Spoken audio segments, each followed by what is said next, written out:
大家好，我是小慧，欢迎您来到我的频道，也非常感谢您百忙之中收看我的视频。今天给大家分享的内容是血压高先控制心率，医生若心跳不低于这个范围，不必太过担心。69岁的陈先生被医生确诊患有高血压，于是他就开始认真地控制自己的饮食和运动，同时也按时的服药。可是经过了一段时间的观察和治疗后，他发现自己的血压一直不稳定，有时高有时低，且始终难以控制。陈先生非常的困惑，他按时吃药也按时的锻炼，但是为什么自己的血压还是不稳定呢？医生又检查了一遍他的身体，发现陈先生的心率有些快，而且有些不规律，这可能会影响到他的血压控制。陈先生经过一番的治疗，终于将心率调整到了正常范围。一、高血压和心率的关系。什么是高血压？高血压也称为高血压症，是指在心脏收缩和舒张的过程中，动脉血压持续升高的一种疾病。在医学上，一般将收缩压及心脏收缩时血压的最高值超过140毫米汞柱，或者是舒张压及心脏舒张时血压的最低值超过90毫米汞柱，视为高血压。高血压是一种常见的慢性疾病，其危害极大，容易导致心脑血管疾病等的严重后果。心率对高血压的影响。心率指的是每分钟心脏跳动的次数，通常成年人的心率在60至100次每分钟之间，属于正常范围。心率过快或者是过慢都可能会对健康造成危害。对于高血压患者来说，心率的变化会直接的影响血压。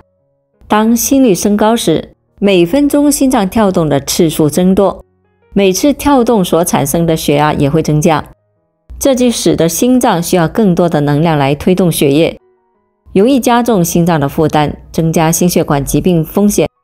心率过快还会使心脏的供血和氧气供应不足，导致心脏肌肉缺氧，加重了高血压的症状。二、控制心率的重要性。心率过快的危害。当心率过快时，每分钟心脏跳动的次数增多，心脏每次跳动所产生的血压也会增加，从而增加了心血管疾病的风险。具体而言，心率过快可能会导致以下危害。一、心脏负担增加。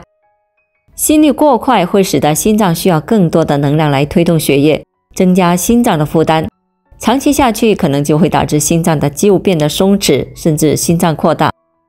二、心律失常。当心率过快时，容易导致心律失常，从而引起了心绞痛、心肌梗死等的疾病。三、中风。心率过快会使血液流动速度加快，血流动力学环境改变，增加了血栓形成的可能性，从而增加中风的风险。四、其他危害。心率过快还会使心脏的供血和氧气供应不足，导致心脏肌肉缺氧，加重了高血压的症状。心率高的原因。一、情绪激动。当人处于紧张、兴奋、愤怒和恐惧等情绪的状态下时，自主神经系统就会被激活，引起心率的增加。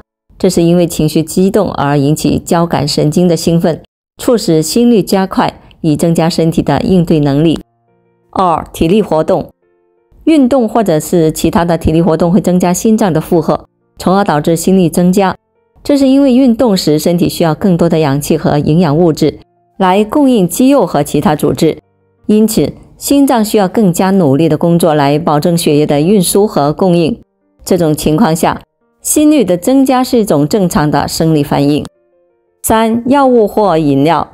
某些药物或饮料，如咖啡因、能量饮料、吸入性哮喘药等，都可能导致心率增加。这是因为这些物质会影响到神经系统或心脏本身的功能，从而引起心率加快。一些非处方药、减肥药和安眠药等也可能会导致心率增加，在使用这些药物的时候需要特别的小心。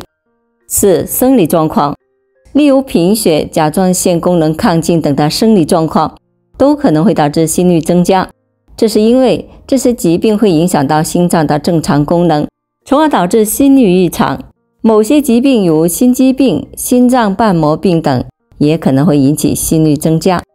控制心率的方法：一、药物治疗。医生可以给患者使用降心率的药物，如贝塔受体阻滞剂、通道阻滞剂等来控制心率。这些药物可以减缓心率，降低心脏的负担，预防心血管疾病。二、生活方式调整。适当的体育锻炼可以提高身体的耐力，增强心肺功能，降低心率，有助于控制高血压。同时也要注意饮食、戒烟限酒等的生活习惯，减少不健康的行为对心率的影响。三、针灸治疗。针灸治疗可以调节自主神经功能，改善心率和血压，对高血压和心脏疾病有一定的治疗效果。三、血压高，先控制心率。若心脏不低于这个范围，不用担心。我们的心脏一旦的停止了跳动，也就意味着生命已经结束了。心脏主要的功能其实就是泵血、输送血液以及营养物质，同时也会把身体里多余代谢的杂质以及垃圾排出身体之外。这也可以说，心脏与血管紧密的相连，血压起源于身体，心脏对于后者的影响也可以说是非常大的。特别是当血管壁的压力持续增大之后，动脉血管、毛细血管以及静脉血管都会因此而受到相应的牵连，导致全身的血液回流量减少，此时心跳就会容易出现异常问题。对于血压水平偏高的人群而言，如果想要更好的去稳定身体里面的血压值，我们大家首先就要稳定控制好个人的心率。若是心率持续增长，也会容易增加对于个人血管壁的压力，从而使血压水平处于一个持续升高的状态。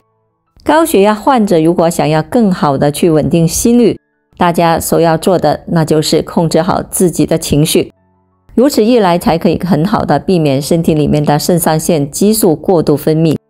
肾上腺激素过度分泌的话，就会容易大量的刺激血管，此时也会容易影响到心脏，并且会使心跳有所加快，这样反而会容易带来血管刺激，影响血压水平。在正常的情况下，人们的心率应该是60到100次每分钟。如果你的心率每分钟超过了100次，或者是低于60次，那么说明心脏很有可能存在异常问题。所以对于高血压患者而言，应该把自己的心率控制在60到80次每分钟。如果你的心率保持在这个状态，说明你的身体健康是非常不错的。4. 高血压不声不响，但也会背叛你。3个并发症不是小事。1. 心脑血管病。高血压这种疾病是脑出血、脑溢血、脑梗死的主要危险因素。如果想要减少心脑血管疾病的出现，大家首要的做的事就是控制好自己的血压水平。2. 冠心病。高血压这种疾病最常见的症状就是动脉粥样硬化，而此类的病症会容易的堵塞血管腔，使血管流动的空间会有所变小，甚至会容易影响冠状动脉功能而发生改变，而此类状况会容易直接的导致心肌缺血、缺氧问题出现，严重的情况下还会容易带来冠心病。3. 肾病。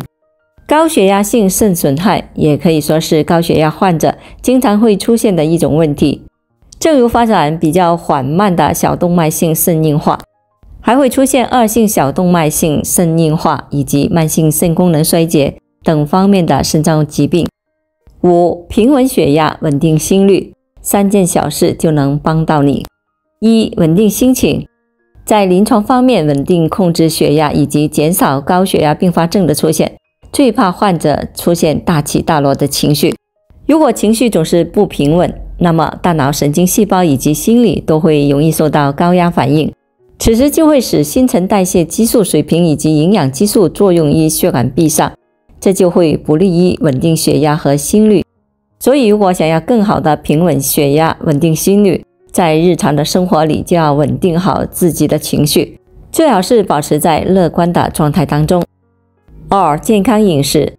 我们的身体健康离不开合理的健康饮食，如果想要更好的保持血压和心脏的健康，平时就要做到健康饮食。最好是清淡饮食，3餐定时定量，要做到低盐、低糖、低脂饮食，多吃新鲜水果与蔬菜，合理的摄入优质蛋白，适当的多吃谷物粗粮，每顿饭只吃8分饱，可以更好的减轻体重，也能够帮助我们稳定血压和心率。3、多运动。对于高血压患者而言，大家可以根据个人的血压波动值和最近的血压紊乱状态，去制定一个适合自己的运动计划。在运动的过程当中，能够使全身的血管和肌肉的运行集中在大脑神经元，可以有效的提高心肺功能，还有助于改善个人的血压和心率指标。好了，朋友们，今天所分享的视频内容就到这里了。欢迎大家在评论区分享您的生活经验，也非常感谢您的支持和鼓励。我们下期见。